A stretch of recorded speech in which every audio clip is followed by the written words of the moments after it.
Wonderful to have you in the studio, Pete. Very Again. nice to be here. Yeah, and we're going to be playing some tracks from your soon-to-be-released album called Wide Open Spaces. Why so long whilst we're just waiting for your intro to come in? I suppose it's a good thing because it means that the studio's been busy doing everybody else's stuff instead of my own. Tell us a bit about that track, Distance Horizon, Addiction, Chasing Rainbows. Okay, Addiction came off an old Off the Edge album. Mm-hmm. It was at a time when I was running a studio which was very, very small, one-roomed kind of facility. Mm-hmm. And I recorded a lot of instrumentals on those albums. But because of the size of the facility, I was never able to record live drums. I always used to have to program drums, and I just felt that a lot of those songs didn't get the treatment that they deserved. Right. So what I've done is I've gone back and looked at those songs and spruced them up, and obviously with live drums and everything else.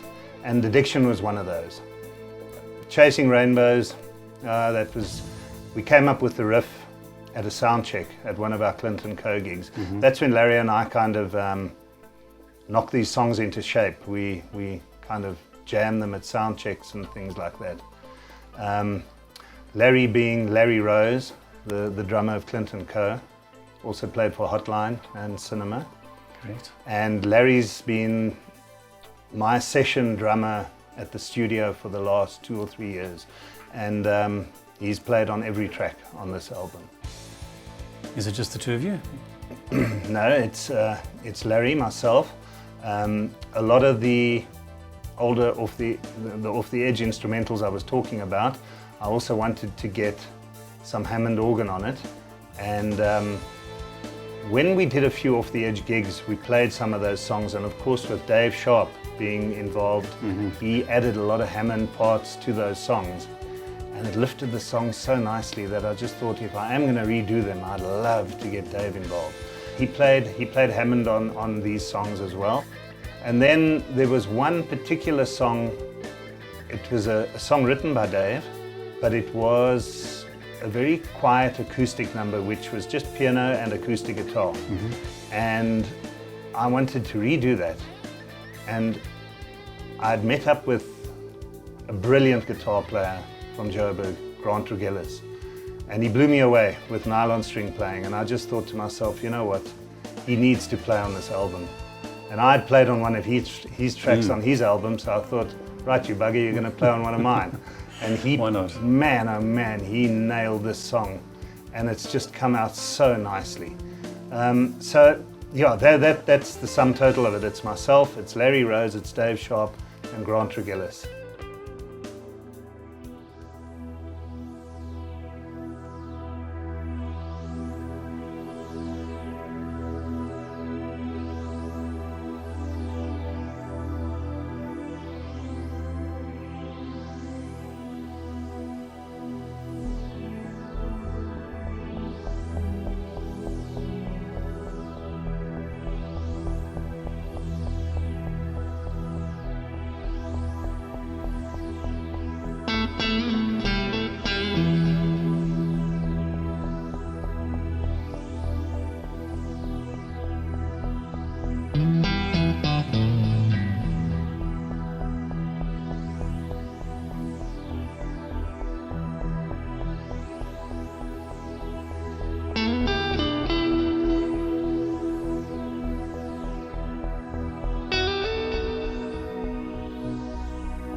the track's called The Long Road Home. So tell us a bit about that track, Pete. I've got to go back a bit. A lot of the songs on this album kind of originated from, I know it sounds very strange, from gear demo videos.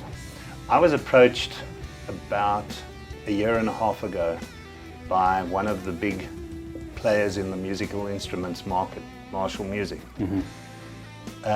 to demonstrate a product made by a company called Line 6. Now Line 6 they're very much involved with digital modeling. In other words, they model classic guitar amps and classic guitar pedals, and it enables you to plug a guitar into this unit straight into a mixing desk. And you can get the sound of classic amps, pedals, you name it. And my job was still is, to produce videos to demonstrate this gear, the Line 6 gear. And every time I would try and push out a video every month. And every time I do a video, I've got to come up with a piece of music. I don't want to use the same piece of music or anything like that. So I was trying to come up with different things to demonstrate these modelers to the best of my ability. And these songs on this album all came from ideas that I would put together for the various gear demos. And The Long Road Home was one of them, where I alternated between my Strat and a Les Paul to try and demonstrate the differences between the two guitars and how well these units display them. And the name The Long Road Home comes from the many, many, many hours sitting in the bus, in the band, watching that road that just goes on forever and ever, and it feels like you're never going to get home. Like every musician's story, that, isn't it? Absolutely.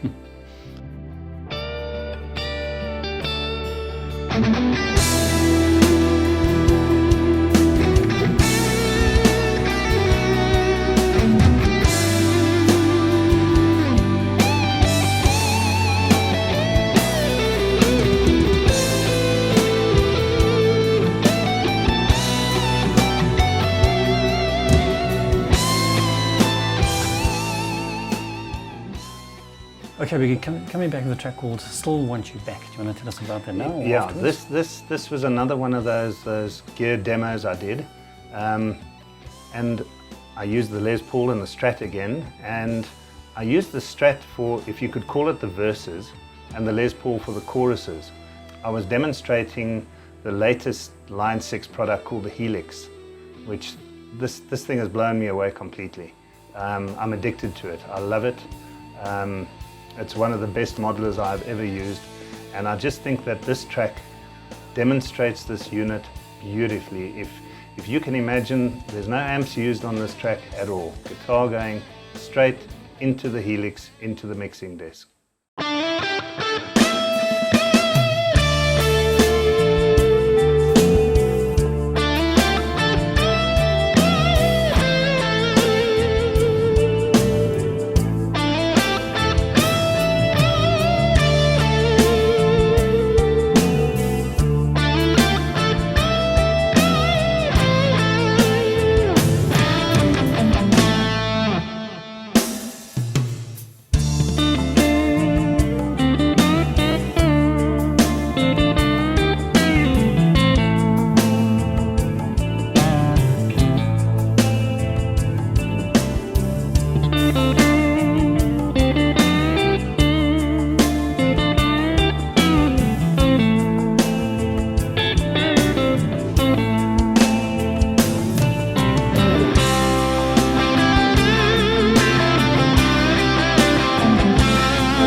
Now the epicness, the next track, the track that I've been playing, the track that you did give me to play, Distant Horizon, there's so much Alan Parsons in that. That's my tip of the hat to Alan Parsons. Yeah. I wanted to make a track that kind of included a lot of those influences, and I also didn't want it to be limited to 3 or 4 minutes.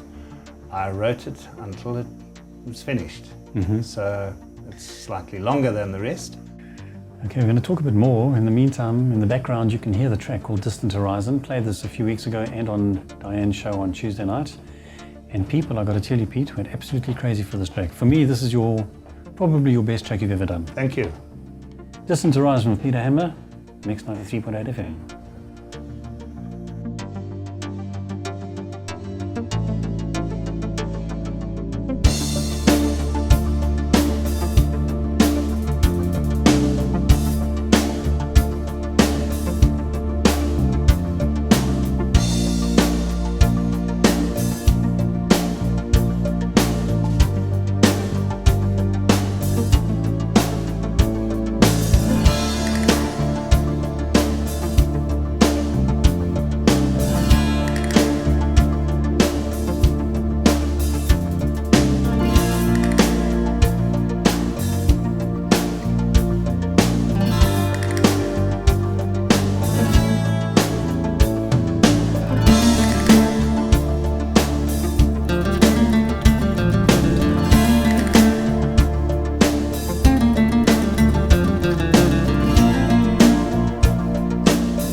I'd written the whole track and I played it as I normally do. I give it to Larry as a demo and I say to him, right, you take it, you put your stamp on it and see what comes out.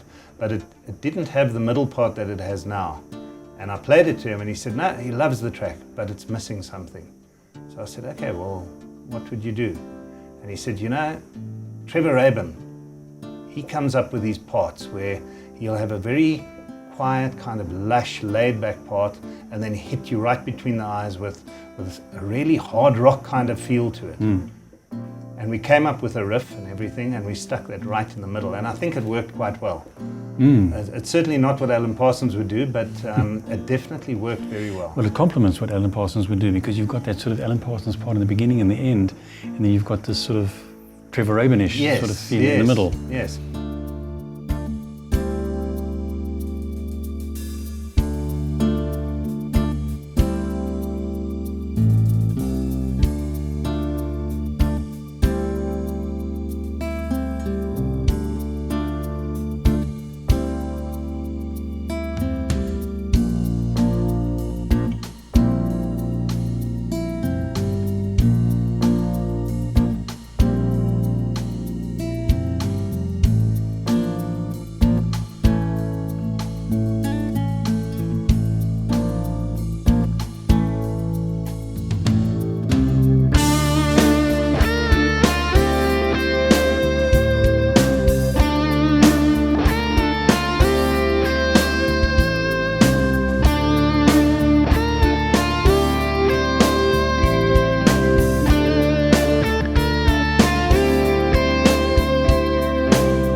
main riff for that song, I used that in one of the gear demos just to play it live, and I had such a response from people saying, "What was that you were playing? What was that? Where's it from?"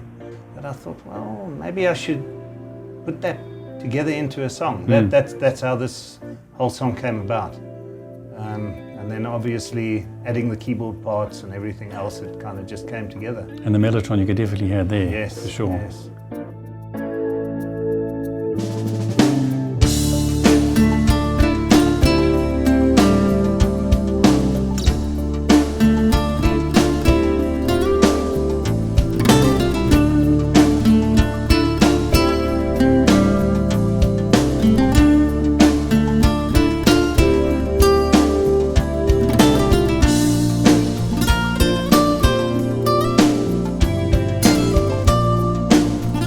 Brilliant, Distant Horizon. Tell us that, and you say that the guitar was also not through an amp. Yeah, that was also the Line 6 Helix. In terms of the Line 6 thing, I'd just like to mention again that it was basically thanks to Marshall Music for getting me involved. Yeah. I've been made brand ambassador of Line 6 South Africa as well, which is a wonderful Fantastic. thing to have. I get to try out all the latest gear and everything else. So it's worked out incredibly well, and it's tied in so beautifully with this album that I couldn't be happier. And you and Larry work very, very well together. He's And an of course Dave. absolute pleasure to work with in the studio. The drumming for this song, I wanted it as straight as possible. Because if you listen to the Alan Parsons albums, the drumming is very straight. There's so much other stuff going on around it that, in fact, with all those productions, all the playing has got to complement each other, and it gives it a very clean production. And that's what I tried to go for there. So Pete, now if you were, I mean, you've been an established musician for years and years and years, and a lot of people, judging by the feedback that we're getting over here, and it's very nice to see that. It's lovely. You know, there's Wonderful. It's almost. It kind of makes it all worthwhile because this album has taken me 3 years, and obviously not 3 years solid, but you work on a song and then you put it away for a few months and you come back to it and you remix it, you change things, and you slowly move through the album, and the album slowly grows and eventually takes shape, and it's finished. But you go through periods where you think to yourself, why am I actually doing this? We're never going to get radio play, we're never going to get this, we're never going to get that. But if I didn't do this, I don't know what I would do. It's just something that I have to do. I have all these melodies and all these things running around in my head, and I've got to get them out. Are you going to be playing this particular kind of stuff live? I desperately want to do a live performance or a few live performances playing this music, and of course some of the tracks from Living for the Moment, some of the tracks from Revelation as well. So the best advice I can give, and I see a lot of people, and by the way, thank you so much for the responses.